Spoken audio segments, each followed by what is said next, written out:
अरे पण तू मला का शांत करतोयस? हे तुला पटतंय का?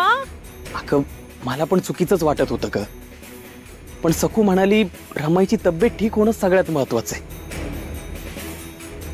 श्रेय कोणाचं आहे, कोण घेतंय ही अतिशय दुय्यम गोष्ट आहे. आणि सखू रमाईसाठी जीवाचं रान करते ग. हा समंजसपणा आणि ही सेवावृत्ती, ही अक्कल त्या चिमुरडीला देवाने दिली, पण त्यातली थोडीशी तरी यमुनाला का नाही दिली? सखूचं कौतुक करताना माझा का उद्धार करते ही म्हातारी? तुला काय दिवे ओवाळायचे ते सखू पुढे ओवाळ ना. अगं रमाईचे हात भाजले ना, त्या अपघाताचा रमाईवर खूप मोठा मानसिक आघात झालाय.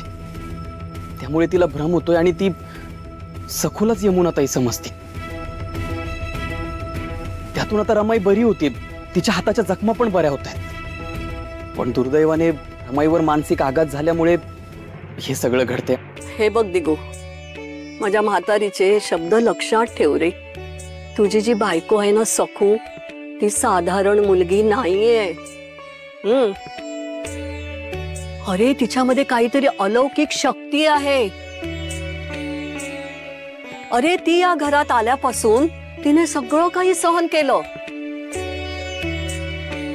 पण ती सगळं विसरली आणि ह्या खाष्ट सासूची आता सेवा करते आहे. हेच विलक्षण आहे ना रे.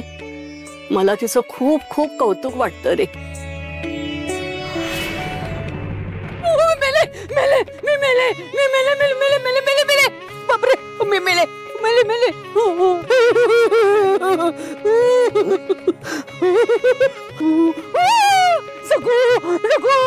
मला क्षमा कर, मला माफ कर.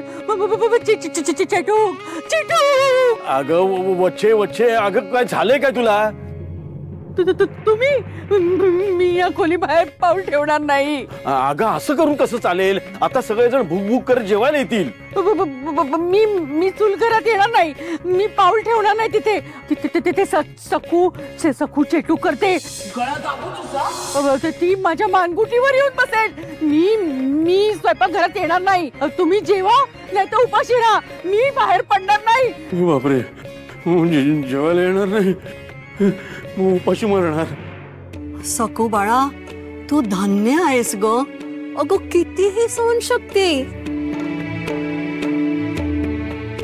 अगं मनोरमा, तुझा वाटेल तसा तिने छळ केला, त्रास दिला, तुला ओढत फरफटत माहेरी घेऊन गेली होती. तिथे तुझ्या आई वडिलांचा अपमान केला आणि तरीही तू कसलीही पर्वा न करता तू सासूची सेवा करतेस.